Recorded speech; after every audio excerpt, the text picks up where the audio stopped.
live? Are we live? Are we live? We are live, I think. I'm not seeing the thing. Yeah, okay, we're good. All right, welcome to the, if you're picking up at the beginning, a little bit early technically, but this is my live stream of the AQA Target Clear, the skeleton program for the A-Level Computer Science 2025. I have excellent news in that I was able to source, thanks to one of you, many thanks to them, the ZigZag document. ZigZag is, looks like this. ZigZag is not the brand of rolling papers, it's an offshoot of the Craig and Dave Industrial Complex that have, oh, I'm seeing some smiley faces in the thing, that's thank you, very kind.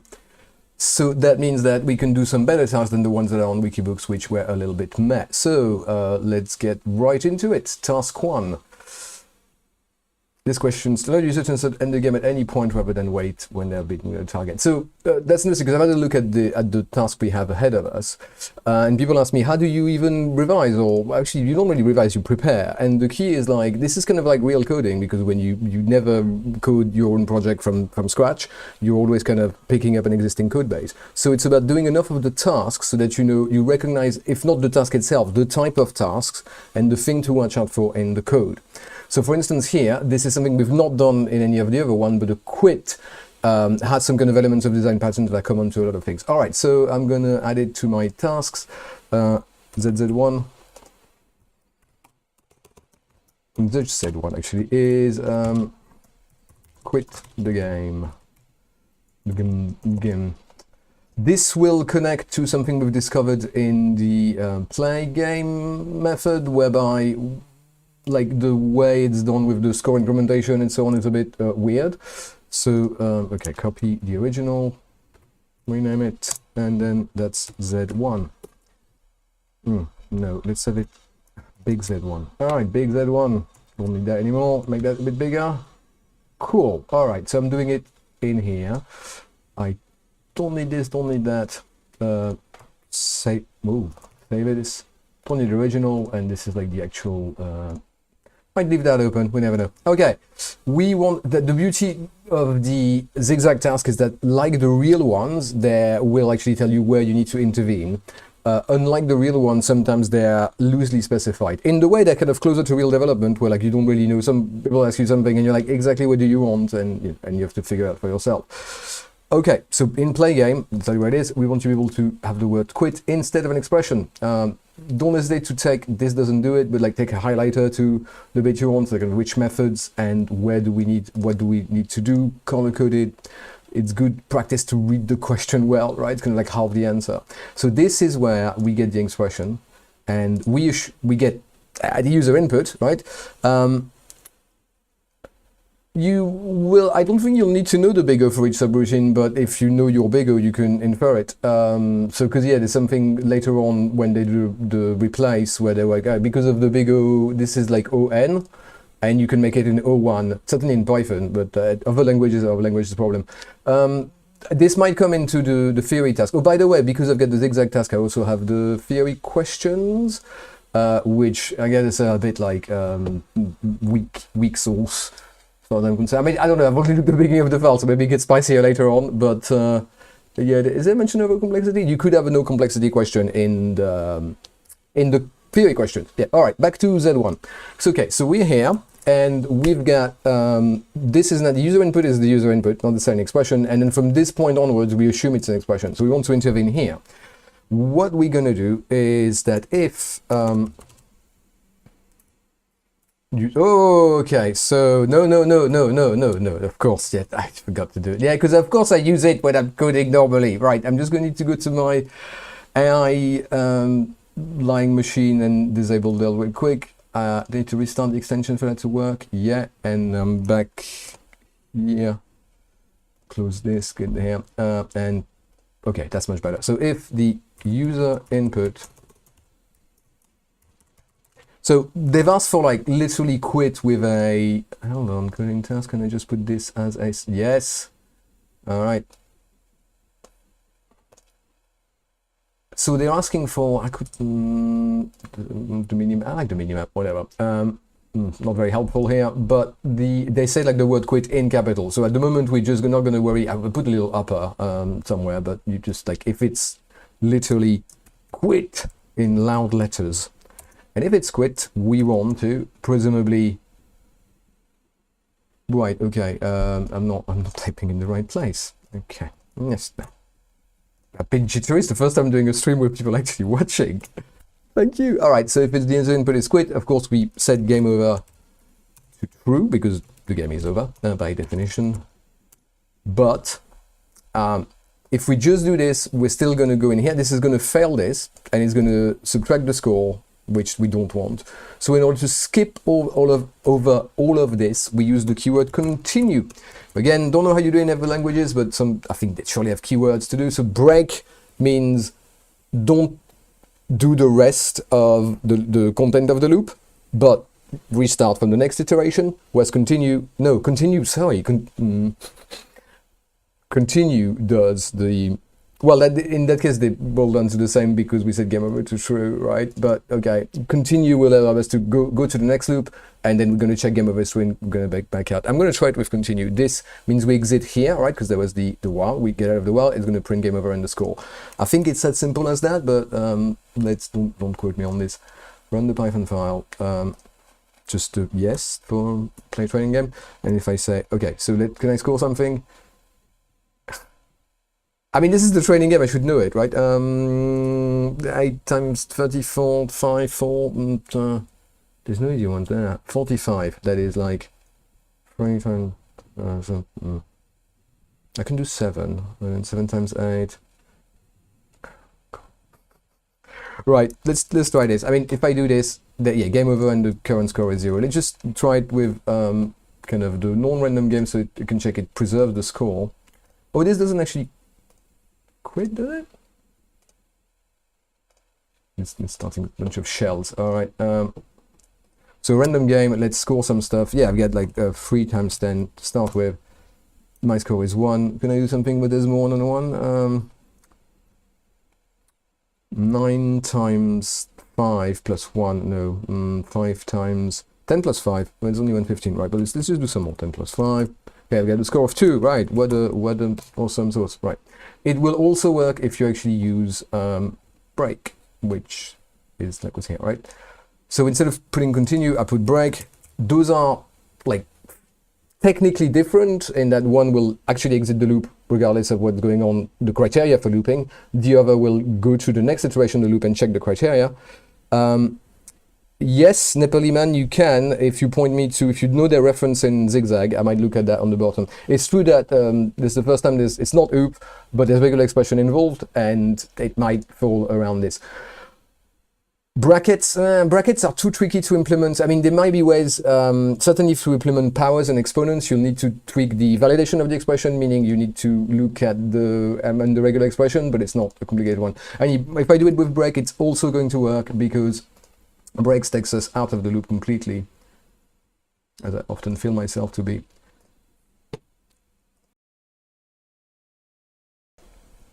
Okay, random game.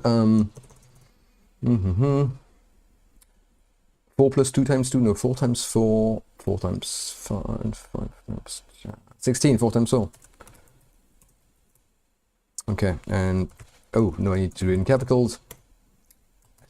And if you want to be fancy, you can do this with 2 keys though, which means we put the expression in, no, it's Control Shift F, I'll click it like some kind of peasant, which means that the expression is going to be, even in lowercase, is going to be uppercase before being tested for, which means we quit and we game over and quit the score. I don't think this actually exits.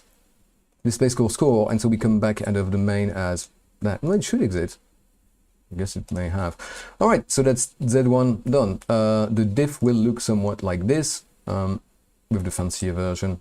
So we set that to select the compare and compare this with Z. It's going to be at the bottom. Compare was selected. We've literally just put a close. If it's quit, we break. Training game. Oh, right, they give you some expression. I should have seen that. So the program correctly identifying the target 9, awarding it to 1 point. Right, we can do that if we're precious about this, but I don't know if it's just totally necessary. We've tested it. Right, let's move to something more interesting. Well, now this is where I wish my stuff was. Okay, back to more classic layouts. Task 2, boom. I'm going to make chapters for this later on. Okay, suitable error messages to the user. About feedback to the user for an invalid erroneous input. So this is to do with the fact that there's 3 ways that we can send the user packing when instead of accepting an expression and them winning. One of them is the expression is not syntactically valid. That might be because it's legitimately not a syntactically valid RPN expression, or it might be that it's not even past the regular expression validation, so the characters in their order is wrong. Which means at the moment, if you get spaces, that will exit like that. This all happens in, let me just do the thing. Z2 and add it real quick to tasks. Tasks. Z2 is meaningful error messages. I mean, let's just maybe have a look at the brief. Suitable error messages. Yeah, so 1, 2, 3, 4. Oh, division by 0. Yes, excellent. This is going to be an. I haven't thought about this one because it's in a deeper one, right? It's in this one. So, suitable error messages. I think it's going to be the name of my task. Okay. What? Z1 word quit. Actually, in capitals, quit! Exclamation mark. Exclamation. No. Quit. Z2 is error messages. Right. Here's the deal. So this is the, it's in play game. We have this,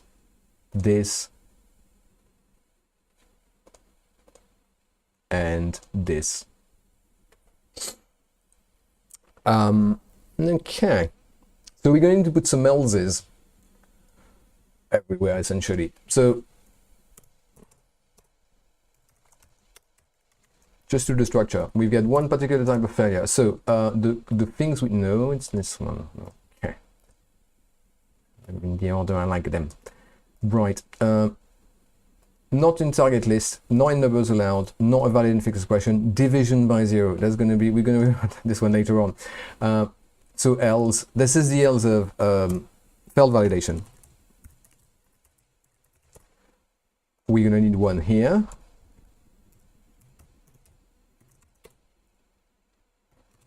So this is numbers are not allowed. Put a pass in there so it passes, and we have a is target, which was the input evaluation is a target. What's the, yeah, okay, excellent. And this is not the target. Right, so that take care of 3 of the messages. Why not do this? So this will not changing the scoring system, whereas there was Wikibooks task that said we won't want to penalize something for particularly failing the initial validation. So this one, right, that should not, this should be -1, this should be -1, this probably should be -1 because you get some wrong maths, but this, but we're not doing this. That's very helpful to explain what we're not doing. Right, let's put those in and I'll worry about the division by 0 in a second. I have find out where it is. It's buried quite deep in the evaluation. So if it's not a target, we're going to print. So for the detail of what to exactly display, suitable error message for the expression, but that's fine. So we can just say new expression, whilst valid and using only, I'm just going to like this, allowed numbers, regrettably fails to evaluate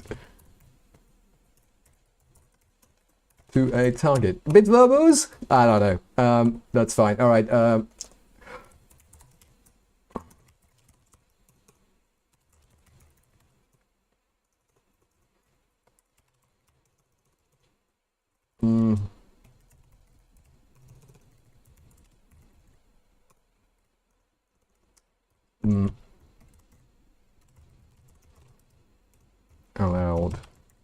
numbers.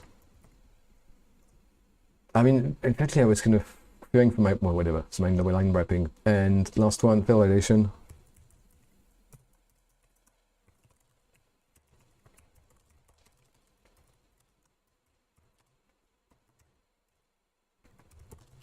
Without RPN, not research project manager or rate per minute, without. Okay, let's make sure, before we get into the more complicated stuff, you are allowed and even encouraged to test the stuff as you go along. So let's have this one. They ask us to test it with a training game. Yes, that's where we have it. I've put a Y somewhere. Yeah, okay, I don't want Y here. Training game. 5012 times 2. This is what I'm getting back to here. No. Here. 5012 star 2. Yeah, right. This question was valid in the test. Yeah, message.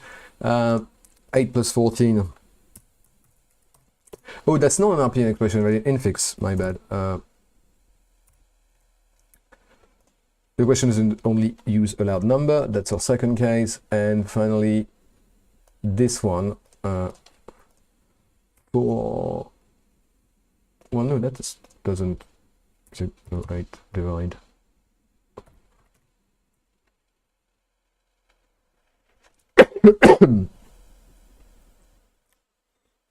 Oh, that should be, doesn't evaluate to a target, but no. What? Oh no, this is a valid score, so it's to say it's a positive to say we're not an error message for the expression. That's not true though, because this is I guess 9, right? Because it just cleared the 9 and I got a point. So there's no error message. So that's what I said about this ZigZag task, right? It's not exactly perfect, it's not AQA level. And an 8 by 0, the problem, this is gonna just break without telling us anything. Oh no, actually it does this. Interesting.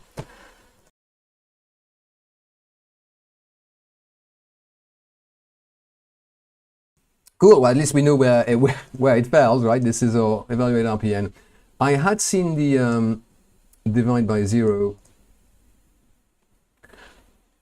somewhere, so we're looking at 66 and then 1185. I think in valuation, if we have a look at, I'm doing, well, I've started at number 2 now, but I definitely, that's going to be a bunch of video, like what I mean, if this is the core of your question, you don't have to be here because now I have the ZigZag task. I will make individual video just for each task because it's a better organized. But today I'm going to, I don't know, unless you want to do something else, I'm going to plan to work my way through them or throw me to a particular number. All right, so it's in 185, right. There was a thing here, wasn't there?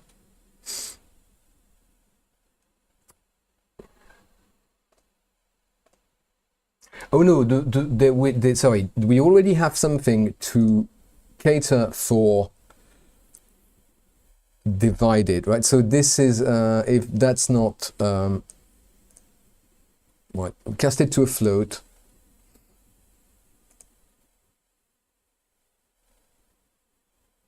And its floor, so if it's equal to its afterward floor, then we return this. So this is to verify that if we have a division, we return an integer. That doesn't take care of division by 0, but it takes care of division that gives you non-integer number, like 2.5, that's return -1. Anything else, you actually return it. However, here, you're going to have a bit of an issue. So we may need to, I don't know, can we throw an exception? We could probably throw an exception. We're inside 2 whiles, right? We've inside the input RPN, and well, no, we're not inside single while. So this is where we do the thing. So and num2 is this. We don't even need to worry about what we're doing and where we're popping. We're just going to put the test here because everything, we've literally failed this round. So you know, it doesn't matter that our stack is partially, you know, populated because this is going to get reset to whatever next expression. So if num2 is equal to 0, we are going to print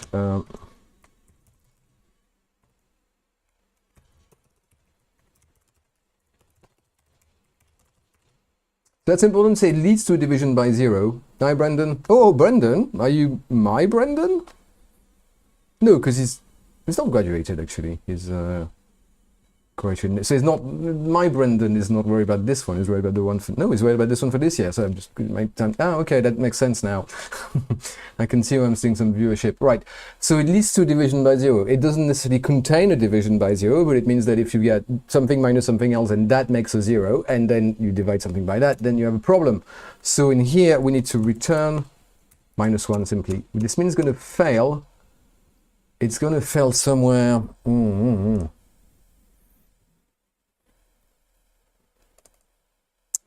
Check if user input evaluation is a target does more than check, right? Because it kind of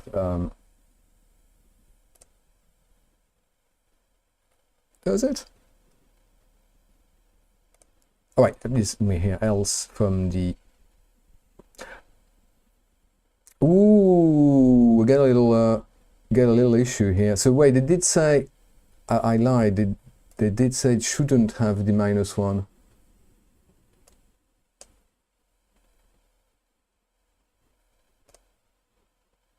Oh, I'm thinking of something else. I read something else. Because this, I might have gone a bit too fast in the first one. Because here we're going to print this, and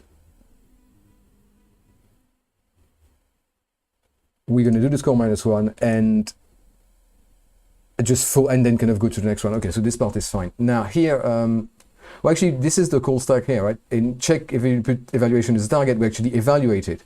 So this -1 is going to bubble up as if we had something here. So that means that we might also kind of get this. I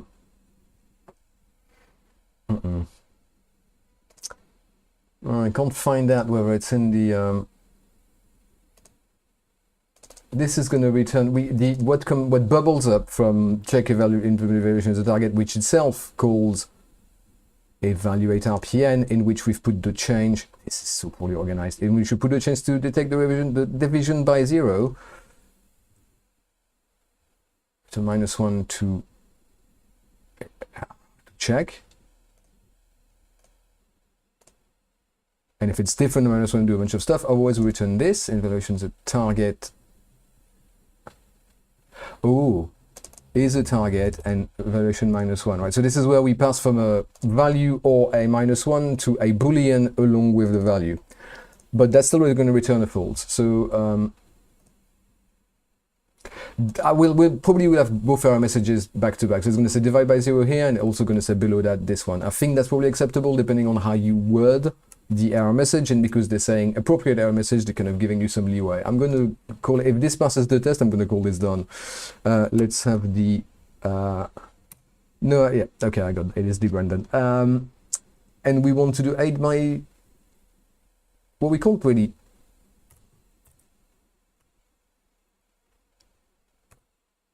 Well, that's not going to work because the order of precedence is not.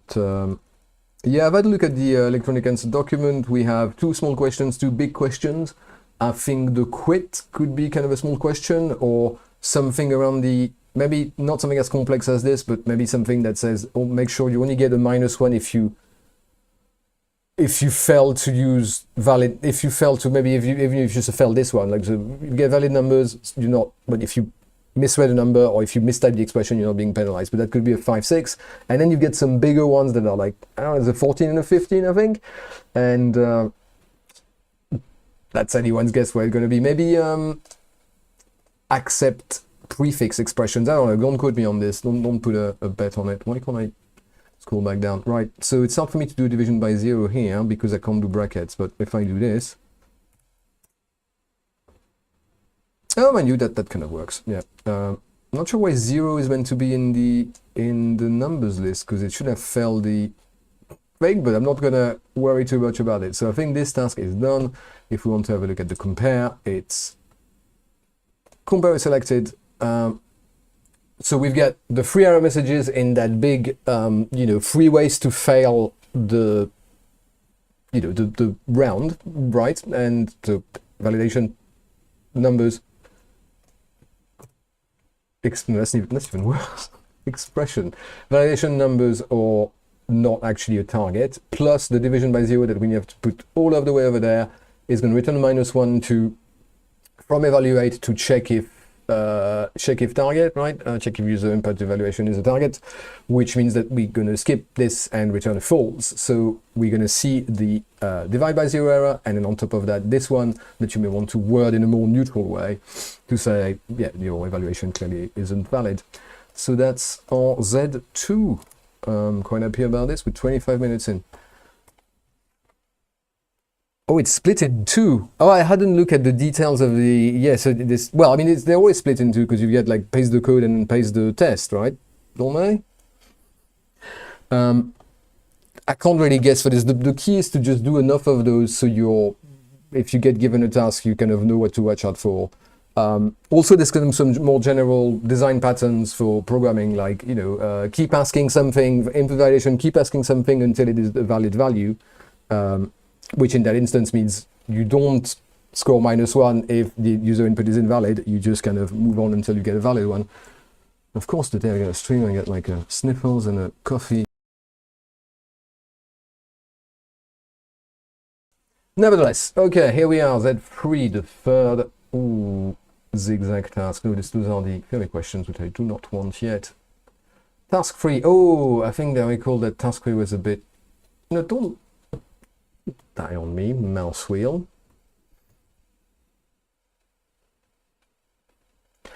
The application currently uses list data structures, but includes some functionality which will be better suited to stack or queue data structures. Yes, if you're willing to either implement an abstract data type in your language, or if your language is a native one. But the Python list can be used natively as stacks or queue because it's just a matter of pop or like pop 0. You will already get your operations right there. So instead of iterating in update targets, where it kind of looks at them by one and said, all right, so now the one at n is the one that needs to becomes equal to the one that used to be at n plus 1 all the way to the back, and then add something at the back. We want to do it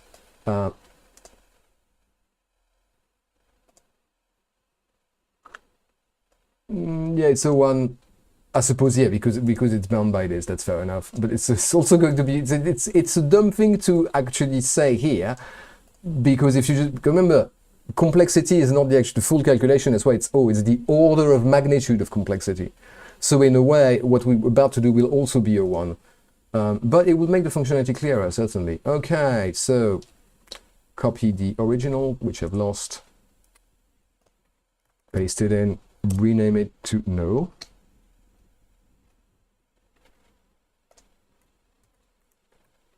Thank you. That's big Z3 .py, and in terms of tasks, okay, close this one. In terms of tasks, Z3 is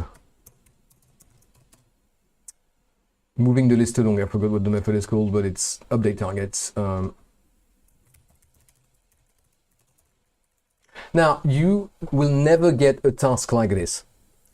What I mean by a task like this is that this is a refactor. So it's something where you change something inside your code to make it better, but like it's not going to affect the functionality from the outside. The way to test this in the professional environment is you do regression testing to check that you've not broken any functionality that existed. But that's likely to, I mean, you can't tell whether there's no way of testing that you've implemented it correctly. So I've never seen an AQA task that was refactoring. So this is in update targets, which is here. What this does at the moment is it iterates via in the list of targets to -1, meaning that we dealing with the last one differently, because this is where at the very end we append something there. So I think what we can do is just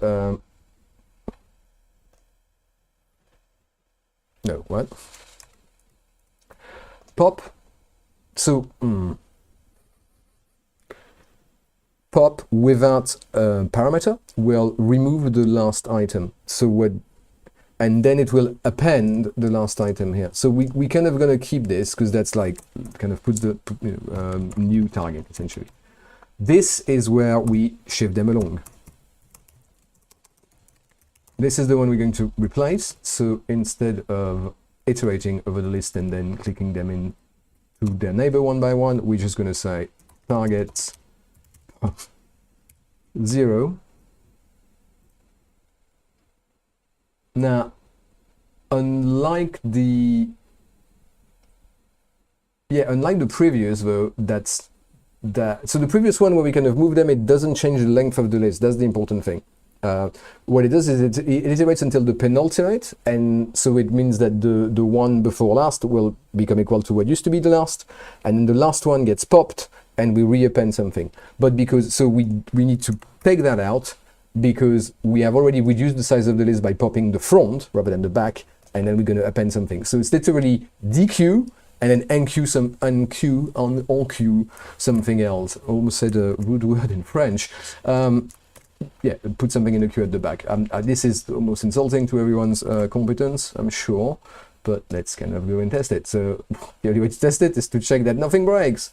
Not the theory questions. I'm going to close the theory questions so I get confused. I only want one PDF in my tabs.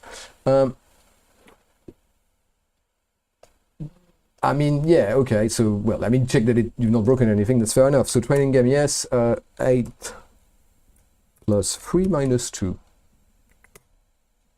Clearly I've messed this up. Well, this is what happens. So maybe I do need to have a pop at the end. I'm not...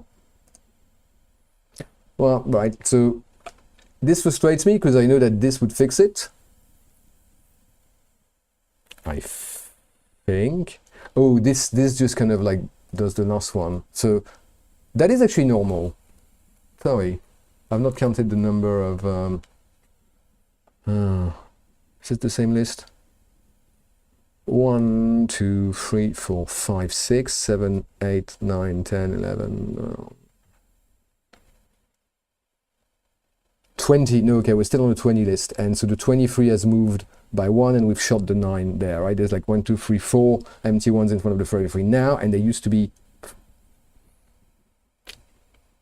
1, 2, no, that's the old one, and they used to be 1, 2, 3, 4, 5. Phew, okay, so that's literally me being paranoid rather than anything wrong with the code. That was a very simple task. Shall we see the compare? Just kind of go compare. Do not Google the go compare guy. It was cancelled. No, I've done the wrong thing. We select the original for compare, and we compare the task we've just done with selected. I mean, trivial. Cool. Well, that's one more ticked off in just half an hour. Task 4. Is it the spicy one I was expecting? Yeah. All right. So this, again, you're not likely to have anything that looks like this, but this will be excellent practice to become familiar with all of the bits of the corners of the code that are going to be painful. So you can hear how much I'm looking forward to this one. So this is about difficulty levels. Instead of having the kind of random number generation based on the parameters of min and max and so on, we're going to have easy, medium, and hard. We're going to regenerate numbers allowed. So we're going to need to kind of scrap most of the logic in here because we're making a fresh set of number allowed randomly generated every time, and they're going to contain either standard random numbers or large numbers in those proportions, although all of those large numbers are multiples of 25. I felt like you'd have more flexibility if you had a 60 and 120, because you can get a 3 out of it. Okay, you can get a 3 out of the 75 here, so, you know, swings, roundabouts, etc. Not applicable to a training game, which means that we're going to need to wrangle the thing. A menu in main, so before we even go into play game, the type of standard random game we like to play, and then modify the fill and any other methods required to induce a difficulty level. The main issue we're gonna have, I mean, you're not gonna get that, so I'm gonna kind of do it simple, but like we need a list, we need a global, it's a global, right? Like it's a global constant. It's a constant, sorry. From your point of view, it's a constant, but because we need to be able to access it in the correct place, we'll want that to maybe make that a global, which is bad practice and the code doesn't do. Let me illustrate by kind of showing the code. So copy and paste and rename it to ZZ4.py, which now is here. The code is pretty well done in that we do pass a whole bunch of stuff to functions. They never need to call something to a higher scope. They have all of the data they need, which means if they change stuff, they will often return multiple attributes. So that's more manifest with like the way we use the position argument, and then like position, you kind of get the thing and you return position as well, the thing. I don't think we we'll get the OOP question, because you can't do that. You can't do that within the time imparted, because it's not like this is a design matter. But I mean, if they give you a full brief, so they say, all right, you should have the if they give you like a full specification with UML diagram and saying, okay, those are the class you should do, implement it, you may get a noob question, but I very much doubt it.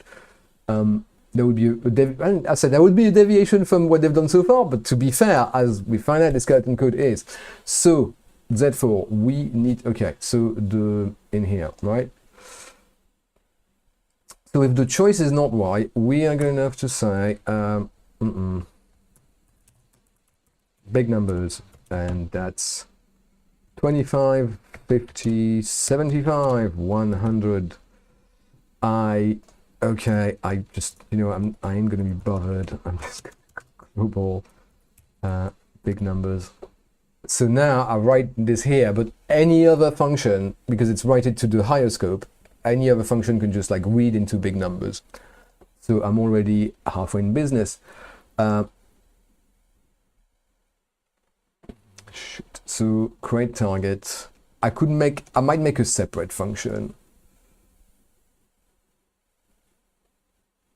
So else, we don't change this, I think, right? Because this is the right thing. But what we're going to do is have a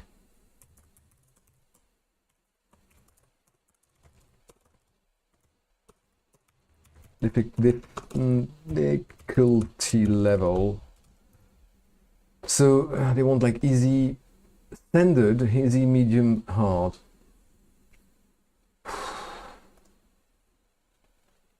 S-O-E-M-H. Okay, so of course we say level is equal to this. No, okay, maybe like here I'll put a to-do, not toto, input validation. Right, so we get the level. We not validating the input. It's going to be a to-do. We might actually. I'm not going to be. I'm going to be kind and say up. All right, so we can put lowercase, and then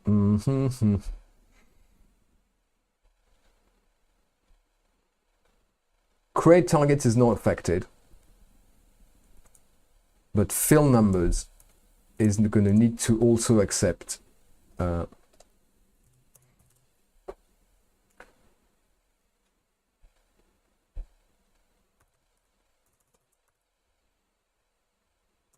No. Right, so I'm going to need to make two calls to, and I'm going to make two different numbers allowed fill numbers function. So this guy, this line is now going to be in here. So I only call it when I'm running a training game. And then here, I'm going to say numbers allowed. Strategies to solve more harder questions. It's really about becoming familiar with the code. So if you're told to change something that, in that part, so, as we start the game, like we have for the quit or the difficulty level, the quit is within the main game loop, difficulty level is as we start the game, and then it's kind of practice. It's quite tricky because that's, I think, one of the few things, it's quite unique as a A-level assessment, and I like it a lot. I think that's probably the best part of the AQA A-level, and it's the other boards do not have anything like that, to their considerable shame, which means I think this should be a different degree because it's unfair, but it's kind of really practicing, and I guess like tackling some of the questions from the bottom of the ZigZag paper, which might deserve their own stream. So numbers allowed here, instead of having fill numbers accept the level, I'm just going to make a fill numbers difficulty. I call it difficulty fill numbers because it's fill numbers, but if we have a difficulty. So it takes the same stuff. It doesn't even take training game because we know we are in a training game. So instead of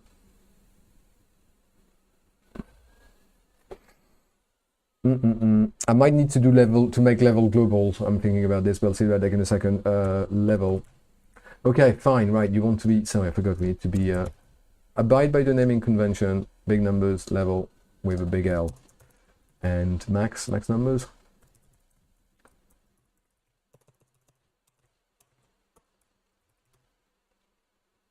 max number, right? And now it's highlighting this because I don't have my difficulty fill number. So let's have a look at fill numbers. Ooh, I'm gonna have a problem here, aren't I? Because we don't know if it's training game or not. Right, fine. I'm good. I'm not gonna make a separate thing because I'm gonna need. Now we need to put some test all the way down the thing. So fine. You know what? Let's just refactor this as I suppose, yeah, to be consistent with fine. So frustrating.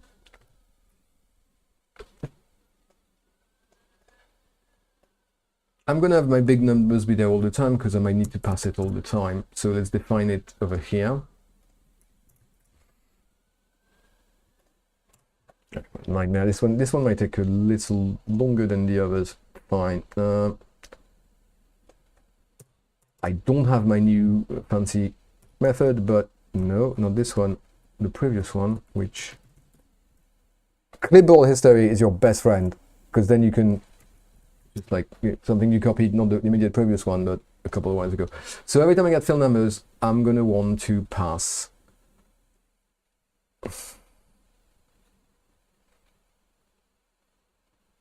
okay, here as well. Just like we get training game false and training game becomes true in the training game branch, we're gonna have level. I'm only gonna use one variable. So level level equal to false by default, and otherwise it's going to take SEM or H. I should really have some validation here, but it doesn't matter. Okay, so every time I call fill numbers, right, switch, this is what I'm looking for, this three calls to it, I will also want to pass the big numbers list. And am I in caps lock somehow? Yeah, that's the problem. And the level. Let's go to the next place, which means that when I play game, I will also need to pass. Yeah, I'm going to put this in my clipboard, comma, big numbers, comma, space level. Right, this is why globals are so much better. This is why OOP is nice, because you can call like a class method, a class attribute, and without leaking stuff with scope, which means that in here we're going to need to be able to accept it so that we can pass it to fill numbers right here. It's not that complicated actually. I'm just a bit into bigger thing that it is. And so in here I need to accept that. So if training game will return that, else, boom, right? So this is where we're going to still use max numbers. So Python, I believe, since Python like 3.10, so no people say 10 because it's like the small number. Since Python 3.10, we have a case switch syntax, which I think is kind of ideal for this, so it'd be a shame not to use it. Sorry, let me Google it on the screen where you look. What do you mean equivalent? There is a switch case, right?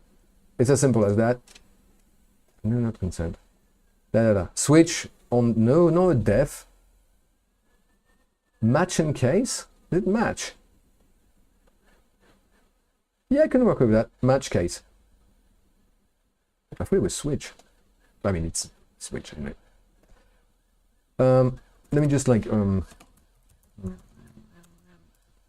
old version. Okay, so switch. Yeah, that's match, isn't it? Match. We're gonna match. It's not a function, right? It's kind of as you do return. There's a space and just what we match. So we match the level.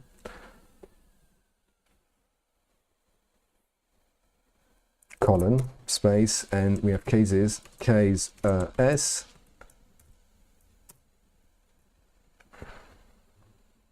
So what I'm going to do is I'm going to start. Do you know what? I don't even need the big numbers here, right? Like this is only the only place where we need it. So 25, 50, 100, maybe 75 as well. Which means I want to remove. So everywhere that this exists, I'm just going to delete it. So now we're only passing the level through, and it's only fill numbers that has the big numbers thing. So if it's S, that's standard, we do nothing. Just for the sake of argument. So this means, just to kind of recap, if it's standard, you get 0 large number. So we're going to populate like the large numbers first. at random, and then we're just going to leave the old one, which just adds numbers to the back according to the criteria until it's filled, right? Filled. It's filled, but it's full. So if it's a standard game, standard, no BG. No big deal. No BN, sorry, no BN. Right. Okay, let's move quicker now because we're going to get case. No, case. It's not equal, right? Just like case, space again, and standard, easy. 1 BN. So to add 1 BN, do I have... I've imported random, surely, right? We imported the whole of random. Cool, excellent. The whole random package. So it's a pick, right? You can do random. We can do... So we're passing numbers allowed here, right? So here we're just going to say, because we reset it every time, right? We're not going to just add into the back. It's like numbers allowed starts as an empty list. And here we're going to append to it something we got from random pick. You're joking.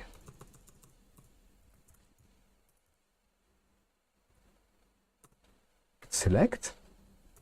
Sample? Surely it's a random pick in Python. I'm not. I've used one recently.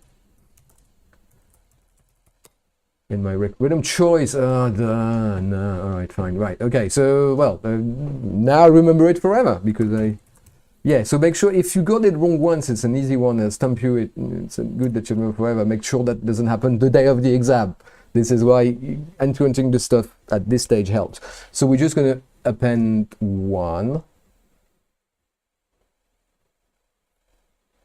I think, right, okay, so one way to skin this, to pet this cat, is to then make a bunch of these. Oh, gosh darn it. Okay, from here.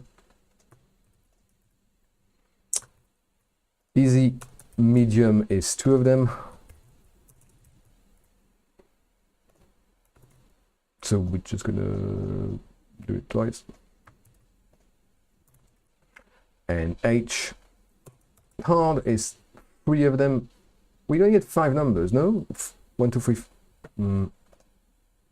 Oh, hard is 4. Okay. Oh.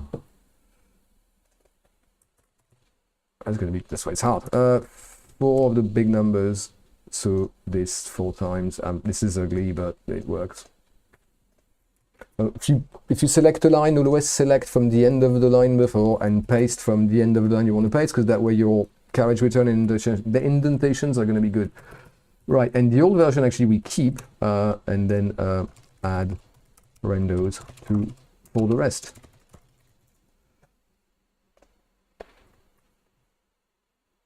I've misplaced my Open Broadcast Studio.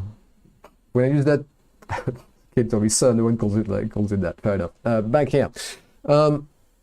I think this should be enough. Let me look at this one. I'm going to look at the diff before I still have the original selected.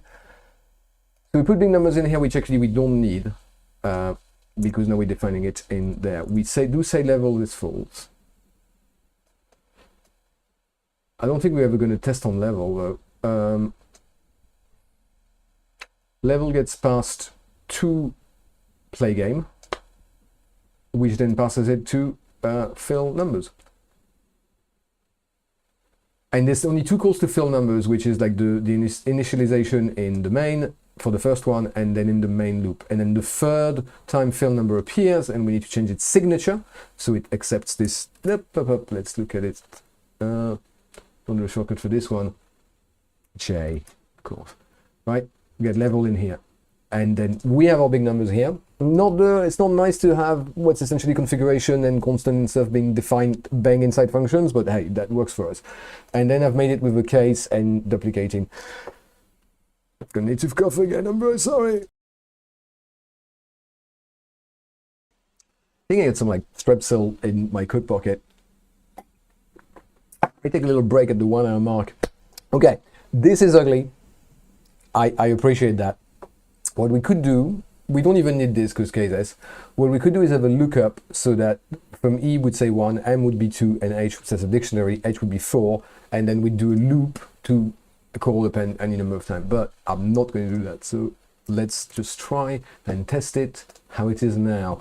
Not super confident, but hey, we live and learn. So we've modified main a menu.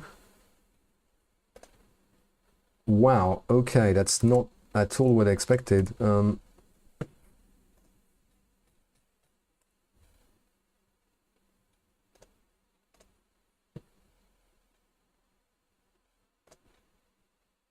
Okay, so random game, difficulty level, let's say it's standard, then this behaves as normal, except that should generate brand new numbers, brand new random numbers from here, like 6 times 5, which I've got right here. I don't think the game is improved by this, and then boom, I get like completely random ones again. Cool.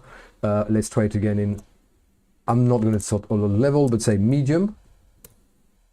Ooh. Maybe I... yeah, so clearly I don't know enough about choice. Oh, of course, random choice where? The random choice in big numbers. So everywhere... if you don't want to do the command, I'll do the command D, right? So you can select all of the instances and you can edit it in several places at the same time, and big tab autocomplete, and we're done. You can do a search and replace, that's just as good, but not quite as elegant, I think. Okay, random game, medium. Cool, I've got 2 big numbers and then those. So if I do 50 divide 4, I think it's going to send me packing, but at least I'll have some new numbers, because it doesn't even round, I think. No, it doesn't round. I was expecting to 12. It's not changed anything because it's not changed anything. 50 plus 50, not working. Okay, 4 plus 6 then. I want to divide the big numbers and be fancy. Okay, so now I got 50, 25, 994. Yeah.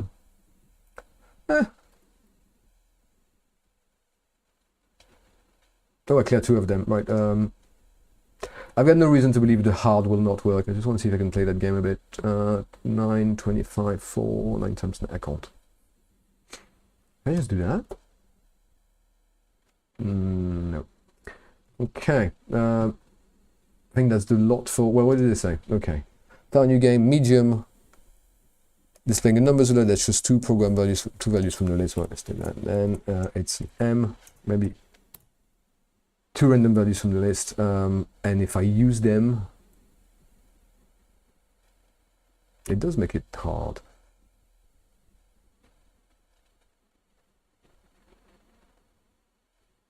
$75 divided by 3. That takes me to 25, and I can do to a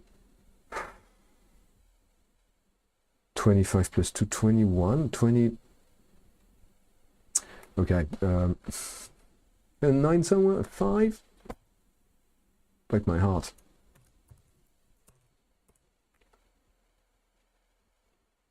But try it again. We're going to get different ones, obviously, in hard, and now I've got 4 of them, most of them. So choice will mean that it's not, you don't really pick and remove from the list, right? Choice is I picked a random one, but I've only got 175 the big number list, but it's picked. It generated 2.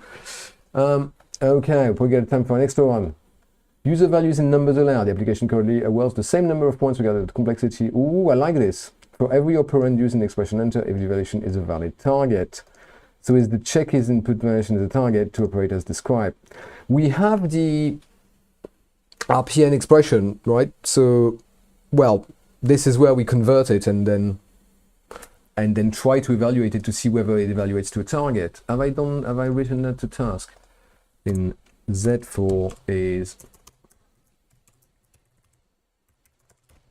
levels, and Z5 is going to be points for operand.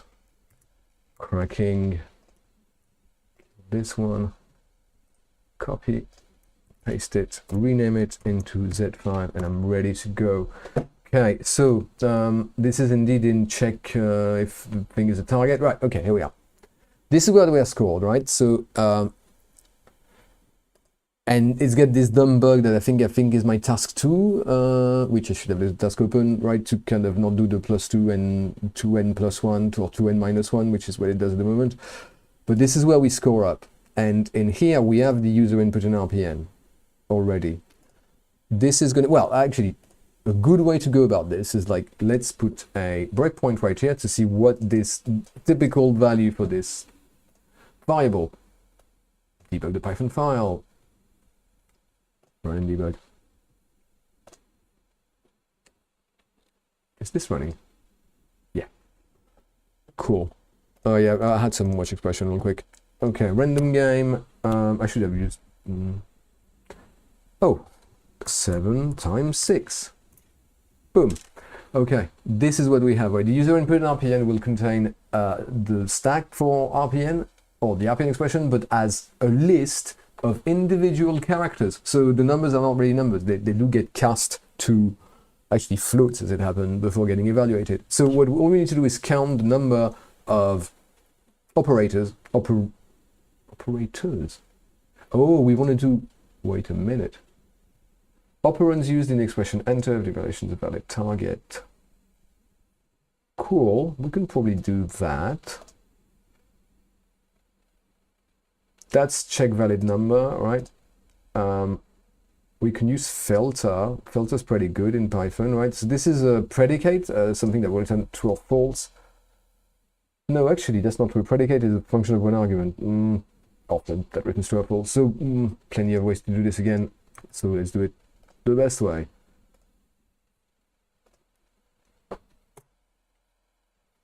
So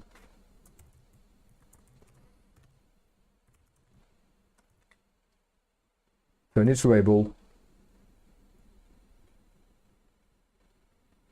So a function and an iterable. So is valid, what's it called, the dumb thing? Check valid number, right? So we need to pass a max number to it, but which, that means I can't use filter because it's not a predicate. Oh, a breakpoint. A breakpoint is when you use debugging. So, I mean, in Visual Studio, it will tend to be on the left. So here I say, I put a breakpoint here, which means if I run it in debug mode, there's a whole panel for this. It's going to run the code until it hits the lines that have, as the break, it was something else running, but it should probably sort it out anyway. No, yeah. So the code is running as normal, and then the code is running as normal because I've not hit this function as well. But then if I do, say, 6 times 7 is 4. No, it's 42. Gosh darn it. But yeah, okay, so 6 times 7, it just does it in order, right? Plus 2? No, plus 4. Not going to work. Right, and now as we are about to run the line where I get my breakpoint, it's going to stop the execution of the code, and I've got a debugger. So I can see what is the state of, where am I in the game in here. This is the scope we have in our local. That is the variables that the code has access to at this level. And then for each of those, we see that's a list. You expand it, and it shows you what you've got at every index. It's pretty powerful. In globals, we get just kind of the normal imported. You can also set watch expressions. And this tells us we are in this function itself. We've called it from there. So if I go back here, it tells me where I called it. And as you are I've noticed this recently, that wasn't there just last year. If you're running VS Code in debug mode, if this code has been executed, it's going to give you the values as like little comments in the code. So we came into our check if user input evaluation is a target. We came into it with those parameters. Target was like the target list. User input in RPN, which we evaluated, was there, and the score was 0. And breakpoints allow you to debug your code without having to put a whole bunch of like print this and print that to figure out what's going on. Then from here, I can like say, okay, skip over, skip in, continue, and so on. You can also pause at any take. I didn't finish writing the code, so of course that's why it breaks here. Yeah, use of the debugger is quite helpful, particularly for the project as well. So filter is not going to work because filter will want something that takes one argument. So I'm going to use a list comprehension. So it is a list. List comprehension is defining a list not by enumeration, like this, comma, that, comma, that, comma, that, but by comprehension, which is in the abstract. I want all of the elements of that list that match this criteria or type thing. That's language that comes from mathematics, like where you can define sets by enumeration or by comprehension. Understanding, if you will. So the operands, the list of operands that are in user input RPM, yeah, debugging is helpful. I'm concerned that in year 13 you've not been taught a little bit about it. I'm sure there's plenty of YouTube tutorials. That's, yeah, I don't know what people don't know. I just only knew the students I once taught, like Brendan. Okay, so the operands are all of the characters for every C in the user input RPN, in RPN, if C is, if, so is it check valid number, which takes C and max number, except we don't have max number. We don't have max number in here, so okay, no worries, we're going to use a regular expression, which is this third part of this, right? So we use search, well, the code uses search regular expression, which is not the best way to go about this, but we will search the item, or the second argument for this particular expression, and might return a list of all of the instances. So ultimately, we look at whether it's none or not. So none means that's not returning anything. We've not found one or more contiguous digits in there. So we'll want, yeah, that's a good expression, right? So except instead of item, it's C. Where was I doing this? Oh no, yeah, here. If right, if the operands, I'm going to make a list of all of the operands that I have in the expression, which is strip it of its. I could strip the operators because they guarantee to be one character, so the operands might be 2 digits or maybe 3 even, but whatever. So this operands becomes equal to a list made out of all of the. I'm not going to use C because they're not actually single characters. There, let's say it's strings, right? All of the strings for all of the S, 4S in this, but that match that array search with this regular expression on S should not return none, right? And this, now this I'll be able to illustrate beautifully, I'm sure, because then I'm going to put a breakpoint here and debug it, and then have a moment of shame as it of course blows up in my face, but that's the fun of coding live, right? See, I'm getting the impression between you and me that like few teachers dare to code live that much in front of their students, but hey, what do I know? Right, so we're here, we don't, I mean, yeah, because they probably give us a test with the training game, so let's not make my life a little bit easier. Yeah, that's good, I'll take that even, I need to retype it. So yes to the training game, and we are going to put in 512 divide 8 plus 2 plus 2. What kind of sociopathic expression is this? And boom, we've hit the breakpoint, right? So I have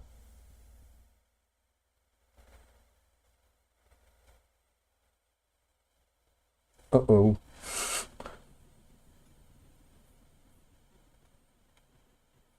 What's going on? Was the user input in RPM is?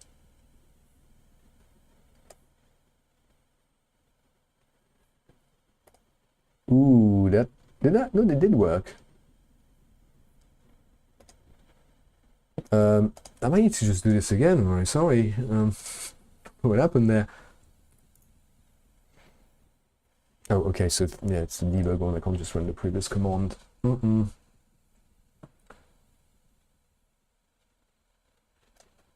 The training one.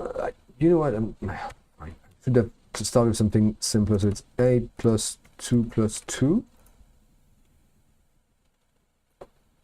I don't like that user input in RPN is nothing here. So in play game, I had user input is this, right? And then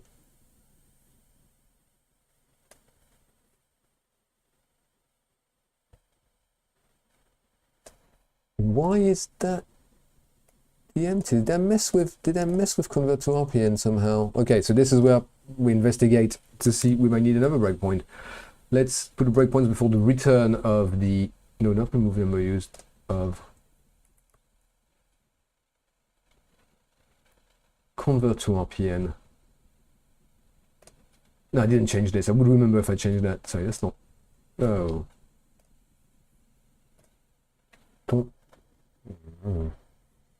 This one's a thinker. Right, I guess the training game again, and 5, 1, 2, divide 8 plus 2 plus 2. Right, so I'm hitting this breakpoint before hitting the 1 because I'm trying to see what's going on. Yeah, user input is RPN returns this, very good. Can I like one tick it along? and then somehow user input in RPN as broken. Oh, because evaluate RPN will strip it. Okay, evaluate RPN. Of course, that's another thing with lists, although we kind of pass them back and forth. Because although evaluate in RPN doesn't return the user input in RPN because it's changed it, because it kind of uses it as a stack to, kind of read to from it as it goes along. By the time it's finished, it's the empty list. So my little line should actually be just here. And then that's not gonna work.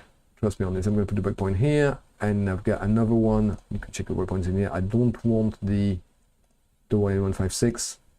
Leave it here. You can kind of like turn them on and off as well, rather than adding them and removing them. I was already running those, so I might need to break out of this. Run and debug. All right, we're back on track.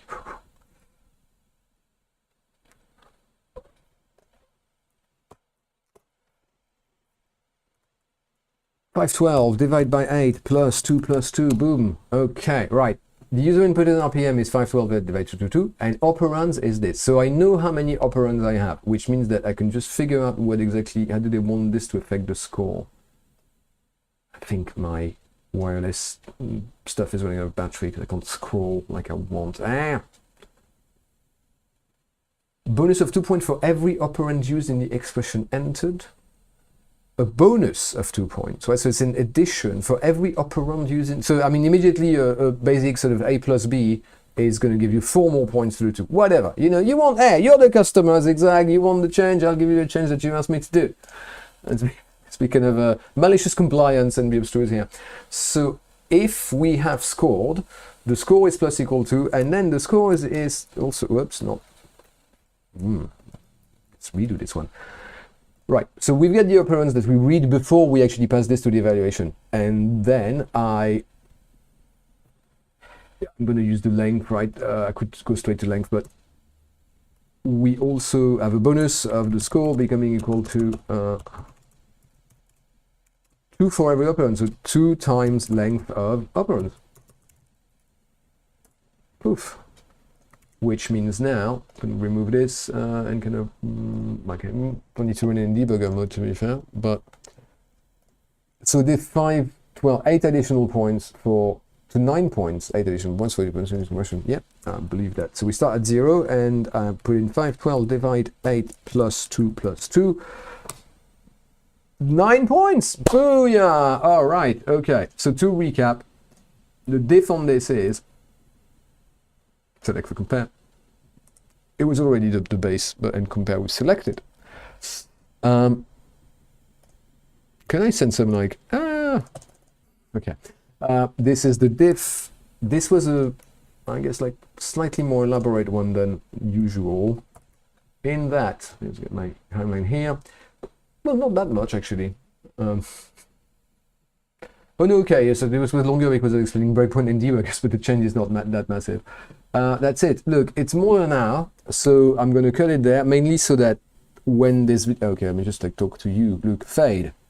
I'll get some transition and stuff back. And there's this one as well. That's the only 2 I have. Sorry. Right, I'm going to stop here because well, we did some good work. Right? We did 5 ZigZag tasks and talked a little bit about, throw in your questions because that work better to a crowd. Talked about the debugger and how to best prepare. I want to make a video that's more the abstract high level to say how to approach preparing for this in general, because I think, as I said, it's quite unique in kind of A-level assessment or all assessment in general. But I will leave the stream there for now. Not that I've completely run out of steam, but I did now. But also so that people finding it can, kind of say, all right, this is ZigZag task 1 to 5, and put some chapters and so on. Thank you so much for watching. Don't forget to, you don't have to subscribe. But if you subscribe and put the bell on, I can't believe I'm saying that. I'm a YouTuber now. But you can probably get like notifications of my next stream. So from now on, because let's have a look at it together actually. In the browser window, please. Yeah, the A-level computer science paper 1 2025. That's in June, and it's the date 11th of June. Cool. So So if I look at 25, well, maybe not one of the big one. That big enough?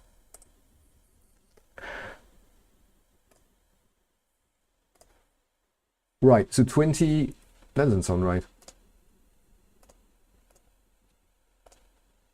June 11th, sorry, June 11th. Okay, so June 11th, that's not right either, because like, oh no, so it is, so it's not a Monday this time. Fine, okay, I can live with that. So June 11th, so definitely I'm going to be doing something on Sunday the 8th, and then presumably where there's like 1 Sunday, 2 Sunday, 3 Sunday, 4 Sunday. I don't know why I say Sunday, it's probably going to be Sunday. I would like to make a regular one, but my schedule is a bit tricky at the moment.